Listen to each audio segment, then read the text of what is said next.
Well, it's a couple days after Halloween, and I'm sure many of you are feeling a little down.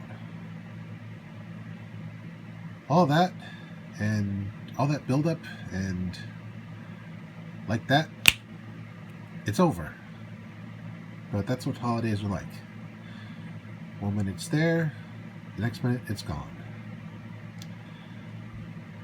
But in order to deal with uh, post-holiday downers, I guess you could call them, I decided that while the holiday was going, I should acquaint myself with the newest monster to enter the modern slasher genre, Art the Clown. Now, he's been around for quite some time, and at first he kind of flew under the radar, but more recently he's gained a bit of a following. His first foray into cinema history is the movie All Hallows Eve, which takes place after the trick-or-treaters have gone home and two of them are being taken care of by a babysitter. One of the kids finds a videotape, like an old VHS tape, in his candy bag, and the babysitter and the kids agree to watch it. The first story is about a woman in a bus terminal being mildly bothered by a weird French clown. I say French because back in the turn of the century, the 19th to the 20th, and before then, in France, there were these black and white clowns that did pantomime and stuff. And this guy is reminiscent of these old school characters. And yet, at the same time, he's really sinister. Eventually, he attacks her, knocks her out, and she ends up somewhere underground with some other women who are all chained up. One by one, they disappear, and eventually, the woman in question finds out what's been going on. A dark ritual intended to bring about a demon-human hybrid. I don't want to go into too much detail because it is nasty. The next adventure involves a woman in a new house, away from the city, and enjoying some quiet time. Unfortunately, she's unsettled by a painting her husband made while he was apparently sleepwalking. Unfortunately, we can't elaborate too much on that because something lands outside her house and all the lights go out, and her phone's on the fritz, even though it works briefly. And eventually, something breaks inside. A classic alien with weird noises, the classic gray face with black eyes, and some kind of spacesuit, indicating that the actual alien's face is too horrible to comprehend, and the classic alien face is a mask over the suit. Eventually, during one of the attacks, while the alien tries to invade, the woman pulls a sheet off of one of the paintings, the very painting that she'd been talking about, and it's Art the Clown's face. The third installment is set up like a cheap 70s horror flick, complete with flaws in the film. And it's about a woman who's trying to get someplace for an interview, only for Art the Clown to be thrown out of the gas station by the gas attendant because he messed up the bathroom something fierce. Eventually, the gas attendant meets his end, and Art starts pursuing the young woman. And at first, she's holding her own, managing to get away.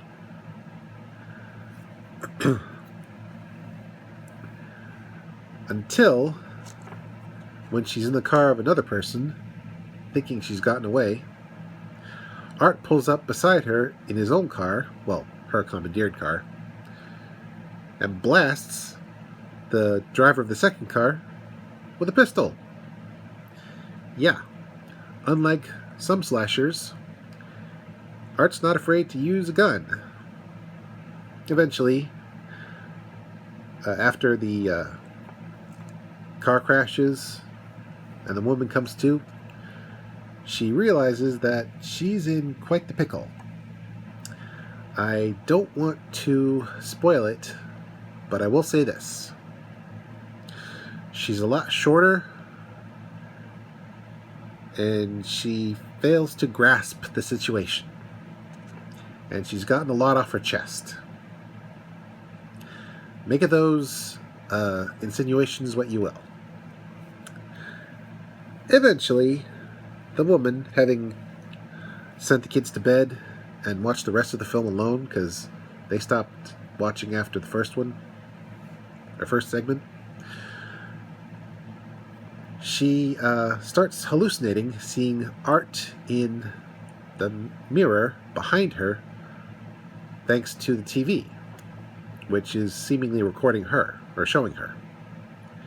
And it looks like Art is breaking the fourth wall and trying to break out of the TV. Eventually, the babysitter hears a scream and goes upstairs to find a horrible sight. I won't elaborate, but you can guess what that horrible sight is. Now, they made later All Hallows Eve films, but Art isn't in the rest of them, so we move on to Art's proper saga, Terrifier. It starts out with a woman who's been disfigured talking about her experience on a talk show, only for the host of the talk show to talk trash about her while in her dressing room. Let's just say the disfigured woman didn't take that too well. And so gives the talk show host a bit of impromptu eye surgery. Yeah, it is gruesome. Then we cut to earlier in time, and it's Halloween, and two young women are just having some fun and being drunk. They stop for pizza, and on the way, they meet Art the Clown, who's carrying a sack of something. We don't know what it is. And at first, he just spends some time in the pizzeria. One of the girls, I'll call her Blondie, takes a couple selfies with him. And eventually, he goes to the bathroom and proceeds to mess the place up, angering the owner of the restaurant. And after the girls leave, Art decides to make a jack-o'-lantern with the help of the owner. I won't say how, but trust me, it's impressive. And deals with the co-owner of the restaurant in an equally gruesome manner. Eventually, the girls find out that their car's been disabled, and while one of the girls goes to get some help, well, actually, she goes to use the bathroom, while Blondie calls for a tow truck, noticing briefly that an ambulance, which was real, by the way, not staged,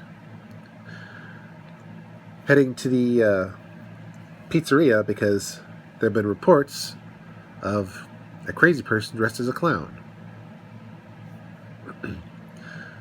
Unfortunately, they didn't lock their doors when Blondie got in the car, so Art nabs her and eventually nabs the friend, who I'll call Not Blondie. Eventually, Not Blondie wakes up tied to a chair, and Blondie is upside down. And Art decides to put on a show. I won't say exactly what happens, but I will say this. Blondie had to split. Eventually, Not Blondie breaks out of the chair, and the two have on and off fight in the building where an exterminator is getting ready to spray for rats, and he let Not Blondie into the building to use the bathroom. Eventually, the exterminator gets conked on the head, knocked out, seemingly killed, only for him to wake up later when, after Art finally defeats and fatally shoots Not Blondie, does Not Blondie's sister show up. And she encounters a crazy cat lady with a baby doll that she thinks is alive. Art quickly dispatches her by feigning interest in the baby doll and feigning vulnerability to gain the woman's sympathy, only to, let's just say, take a page out of Buffalo Bill's book to get a disguise to fool the sister. And it works. And when I say Buffalo Bill, I mean from Silence of the Lambs. You get the picture. Anyway. So then, after the exterminator wakes up and manages to team up with the sister to try and get out of the building,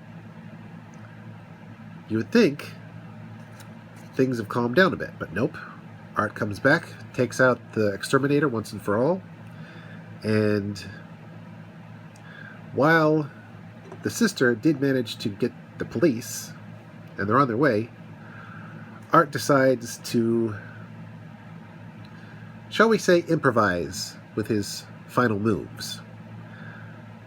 Pretty much hitting her with a car, the exterminator's truck to be precise, and doing a little, shall we say, facelift with his mouth when the cops show up.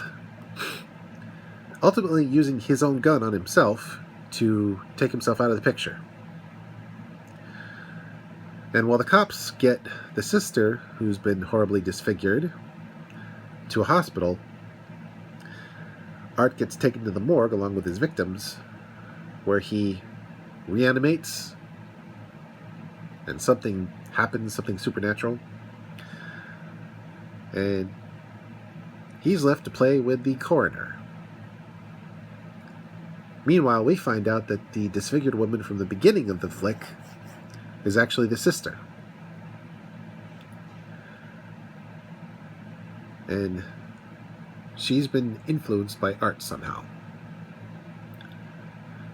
Now in the next one, we meet Sienna, who has kind of a rocky relationship with her dad. She loved him, but towards the end of his life, he developed a brain tumor and he kind of went a little nuts. Though she kind of pushes that to the back of her mind and remembers the good stuff. Though her mom and her brother only remember the bad stuff for some reason. Anyway, it's Halloween night, a year later. Actually, no. Is it a year later? Yeah, it's a year later. And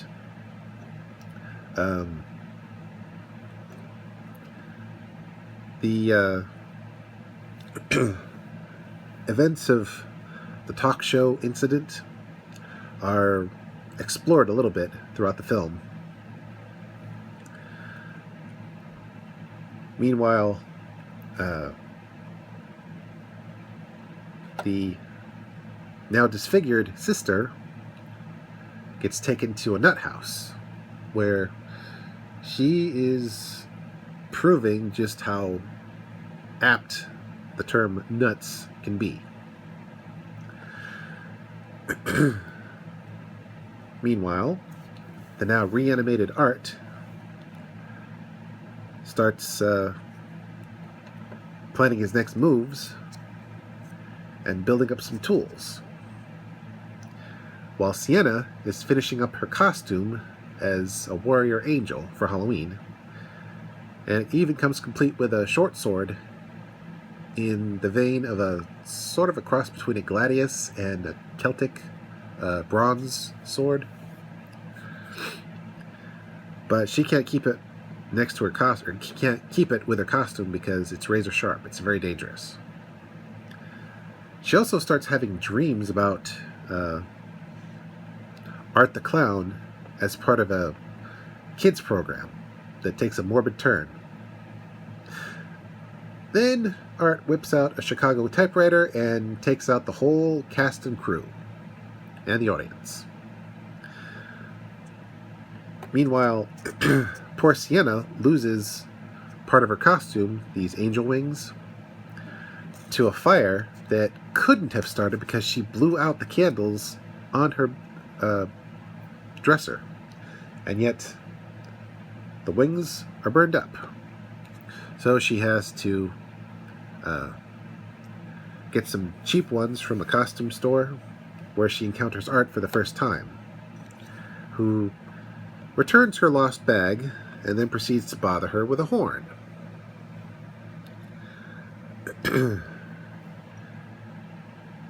Also, he takes out the costume shop owner when he tries to get some props. Eventually, Sienna goes to a Halloween party, and her brother, having had an encounter with not only Art, but this weird demonic pale girl who seems to have become Art's sidekick. He was going to go as Art the Clown, but now he's not. Eventually, Sienna and her brother and their mother all encounter Art at separate times with devastating results. The brother gets captured. The mother gets, shall we say, an impromptu facial, thanks to yet another firearm from Art, a sawed-off shotgun.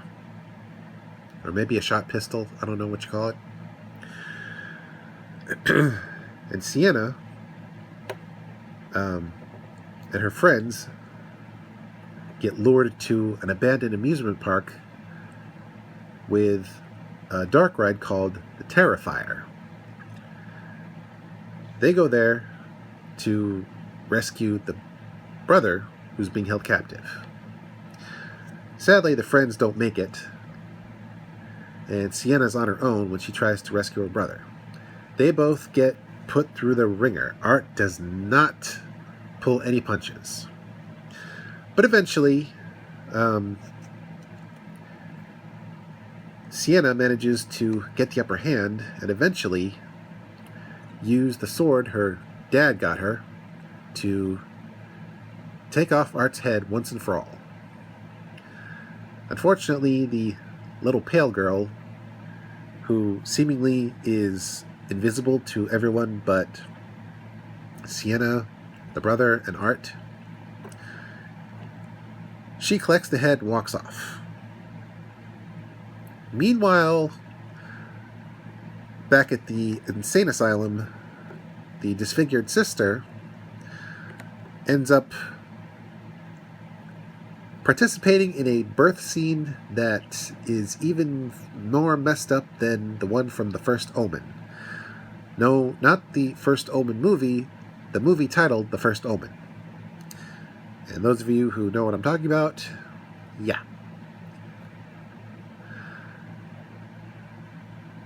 Next, we have Terrifier 3, which Sort of picks up right after the second one, but then does a time jump.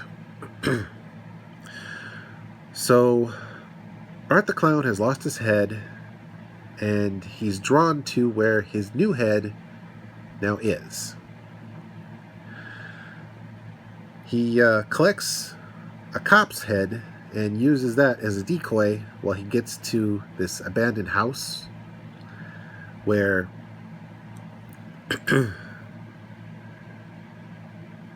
well, actually, first he stops at the insane asylum and collects both his head and the disfigured sister, who has now been possessed by the little pale girl. And they go to an abandoned house and go into hibernation.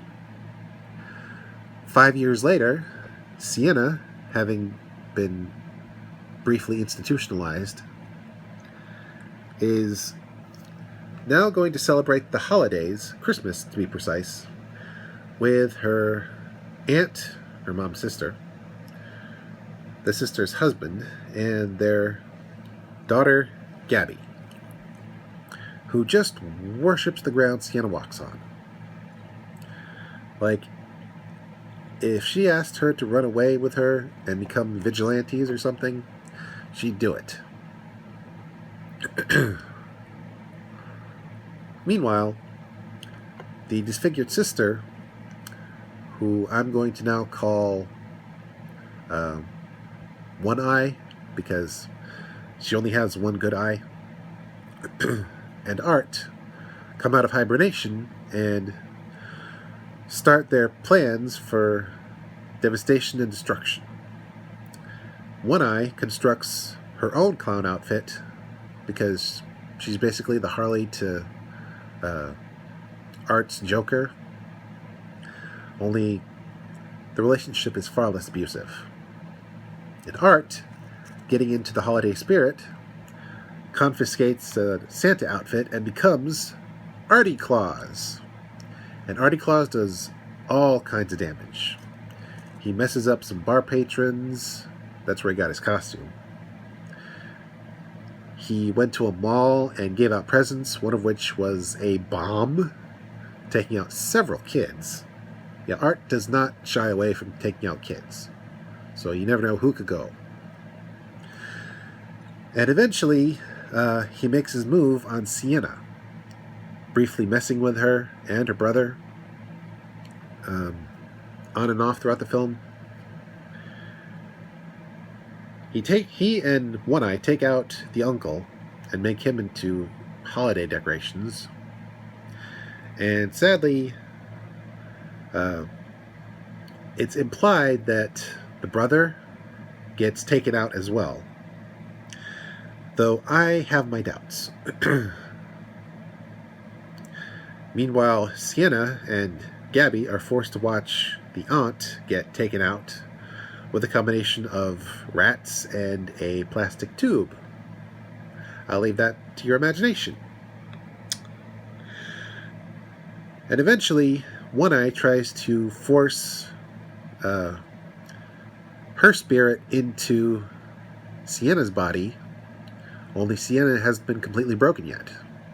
Apparently, a demon, which is what they basically are, both One Eye and Art, can possess only those who are broken and are willing to become monsters.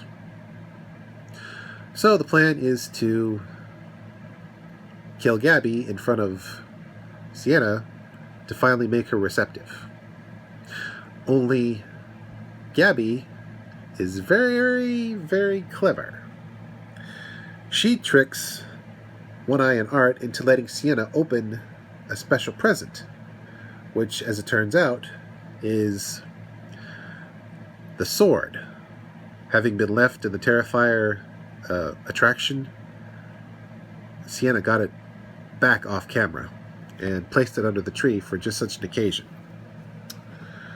So, having taken the sword back up, she disables Art briefly and finishes One Eye off once and for all.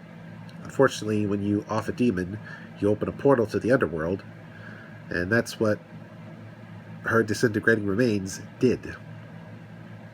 causing Gabby to fall into the hole.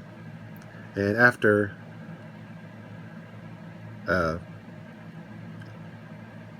she stabs Art a few times, Sienna tries to save Gabby, and all she manages to do is hand her the sword before the poor kid falls into the underworld. And then the portal closes, and Art disappears, catching a bus out of town. And Sienna vows to find Gabby and hopefully find out if her brother's still alive. And that leads us to a future Terrifier 4, which I'm definitely going to be seeing in theaters and reviewing when it comes out. And here's what I hope will happen. We find out whether or not the brother is really dead. We see Gabby turning into a tough chick, demon-slaying warrior with a sword. Sienna finally comes to terms with the loss of her friends, because in Terrifier 3 she was haunted by the grisly remains of her friend, who died only because Art the Clown was after her. And we see another girl who lost her family and brother to Art earlier in the third film. I want to see her team up with Sienna. But that'll have to wait, as I'm sure that won't happen until 2025 or 2026. Until then, this is Mr. J signing out and reminding you, never trust clowns. Except for Lynette and Ronald McDonald. Everybody else, don't trust. Happy holidays, and once again, don't trust clowns.